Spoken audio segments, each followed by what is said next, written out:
Hi, Elizabeth. We're back. We're back. We are here again, and we continue conversations at a time when the whole world is in dire needs of wisdom. In our earlier episodes, we tried to describe this period as societal sudden organizational isolation, where everybody is getting more and more isolated, and that comes with some unique challenges when it comes to how people manage their emotions. And for that, hi, Anat. Hi, Hassan. Hi, Elizabeth. Great to be with you from you. And I'm delighted to have Anat with us. We have already hosted her in California State University, Sacramento, in our film festival as our virtual discussant. So now Anat is here today in our Organizational Wisdom Studio episode to talk about some important aspects of what we've been going through. Anat, thank you so much for joining us. We're really excited to talk about some of your work and how it sort of folds with where we are right now. And just generally share your thoughts. Can you just share with everyone where you are physically and what you're doing these days? Physically, I am in my house. My house is located in Haifa.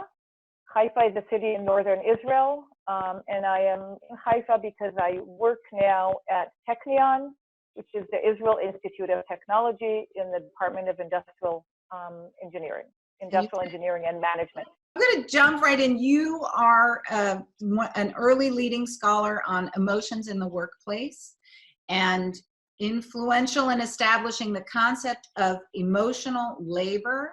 And you're now focusing on emotion regulation. Can you just give me like the short form of what that is?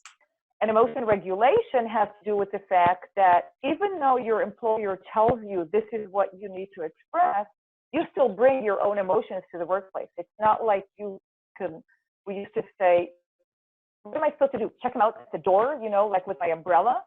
And of course, you can't do that. You're a human being. You bring your emotions wherever you go. And so if you're going to express emotions that your employer wants you need to regulate what it is that you are expressing, and that usually also means regulate what it is you're feeling, because otherwise you're going to be torn by that conflict. And there's a whole stream of research showing the cost of that conflict between what you feel and what you express, which is the cost of emotion regulation. And Anat, all of that is now happening to a great extent within boxes. We are isolated, and we are trying to make all these processes through our little boxes that through which we are trying to connect with each other. So I'm really curious to hear about your insights about what all that research now, how that speaks to our current circumstance right now. Well, I think it certainly helps explain our maybe frustration, maybe helplessness, because we're thrown into this new situation that we totally are not familiar with and feel totally confused about because we don't know what the rules are. We don't know. I was thinking, and you might have seen somewhere along my career, I did for about 5 years, I studied dress and how people dress for work. And one of the things I remember noticing, and you may have seen this, this is a cute anecdote, that youth people, Walter Cronkite types, whatever they're called, they dress only from the waist up. They will often be in shorts or sneakers or, just very casual wear underneath their suit. And today, that's true for all of us. We all appear only from our shoulders up. We don't exist below that. And so a lot of our body. I just read in the news that Walmart, the sales shirts is skyrocketing. And nobody buys pants anymore. Exactly. That's exactly the thing, right? And in a way, I think that's very illustrative of the sort of constraints that we're all thrown into. We're thrown into we have a very narrow window, both for expressing ourselves and for reading other people and understanding what other people want and what other people are bringing to the situation and what's the right way to communicate with them. This spatial area around us includes from the waist up, and then of course, I have plants behind me and various backgrounds, the impressions. Our backgrounds. And for many of us, this is an active choice. So I'm going to present both myself and this tiny space around me in a particular way to this particular audience, whoever it is I'm communicating with, whether it be family or colleagues. And we have this whole literature on impression management, you know, and all of that literature has looked at various situations in which we try to make good impressions on other people. But doing that when you're constrained to just whatever the pixels that I have in my laptop or in my PC becomes really difficult. Now, I want to actually point out something that I see. I think it's positive, but in the literature or in scientific research, it's controversial. And that is what happens to people who have children. I see it with my graduate students that now all of a sudden when I'm talking to them and they're in their home, they will sometimes have their little kid sitting on their lap when they're talking to me. I was talking Older can come in any minute, by the way. She's running around here, or my son. She came and said, that's right. She came and said hello to us just before we started recording. And I find that very, very pleasant. I find that very personable, and it sort of gives me a more complete picture of the student. Of course, you can say that it's intrusive and it gets in the way of doing work and so on. But the plus side or the upside to it is that we get a full appreciation for the full person that's involved. I had a meeting, I just started a project about a week before this crisis erupted. And this woman is VP people operations, which is, you know, very impressive VP people. And all of a sudden when I have this meeting, she's sitting with a little girl on her knees and another little girl behind her. And we're still talking about the data that we're going to get, but that little girl is sitting and I see her hugging her daughters. And I thought that was so sweet. This integration, this home work integration, which of course can get tiring. And back to your question, emotion regulation is very tiring. It causes fatigue, it causes burnout, it causes people, it can cause stress. Unless you're able to accept the fact that you bring your full person to the situation, and whatever it is that you bring is what whoever you're talking to is going to have to accept.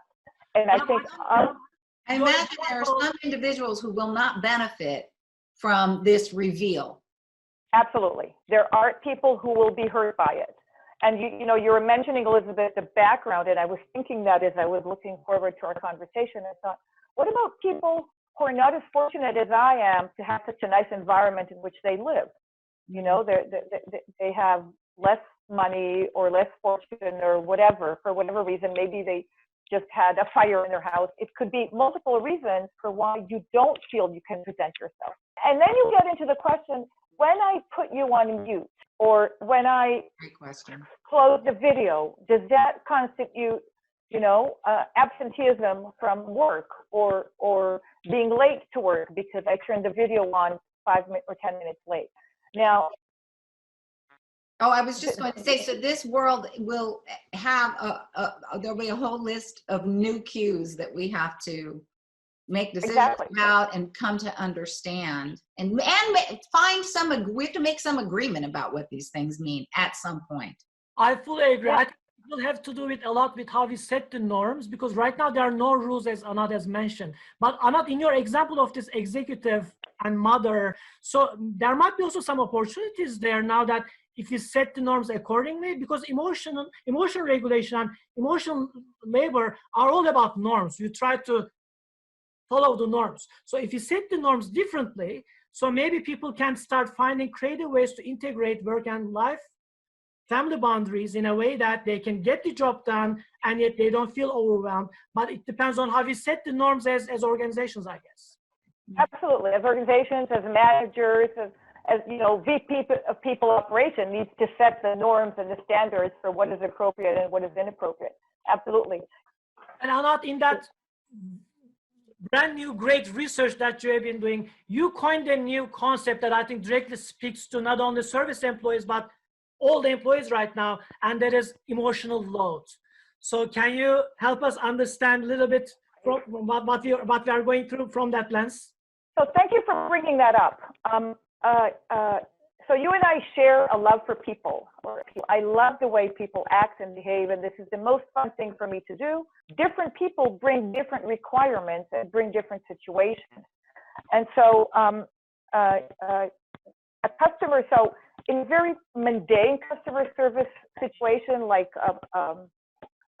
you know, cellular phone or television support, technical support, a customer who's just obnoxious is more difficult and brings more emotional load than a customer who only needs to settle their bill and pay and go home and leave you alone.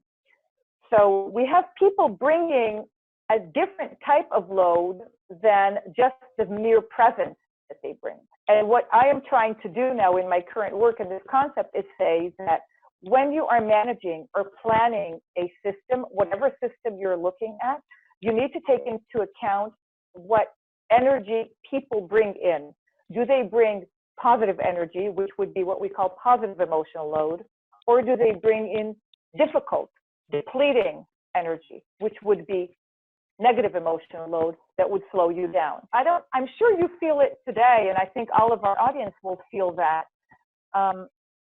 After I have a conversation with somebody through Zoom, which has been a very loaded conversation, very confusing, I will need more time to relapse, to go back, to recover my energy and move on to other things. I can't move immediately on to a new thing. It takes some recovery. So what do you suggest to employees, how they prioritize different messages and different channels? Like, what can employees do in the midst of all this emotional load? In this crisis that we're all in our isolation, we should all look for multiple avenues for communication, which allows, and I'm going to go back to the acronym that you created in your own little video where you said ICU. I like that. I really like that. The ICU, right? Which was sort of interact, clarify, utilize. Interact, clarify, right? And utilize. Interact, clarify, and utilize. So interact, we must. I am totally supportive of the idea that we must look for multiple ways to interact with all the people who are important to us. But we should not assume that one medium is the best medium for all these interactions. Even if we're limited, there's still multiple media. And we shouldn't assume that whatever we understood from the interaction is the absolute golden truth. The person may have meant something else, which is why we want to clarify. Mm-hmm. Okay? And then you used you for utilize rituals or something like that. I would say, I would encourage you to change that to utilize multiple channels. Good, thank you. Our concept is improving. Exactly. Anat, thank you so much for both of you today. Thank you so much. Really thank you for being with us, and our goal is to continue these conversations by inviting other people, and we have been so fortunate to start getting responses from the leading scholars in the world to continue this conversation. So thank you so much for being our first guest, which is a historical. Thank you for inviting me, and thank you for initiating all this. This is wonderful. And we will keep me posted on what comes up so that I can listen, okay? I will, of course. And I will not email. I will send you a text. Good. Lovely. Thank you. Well, diversify. Take care. Bye-bye.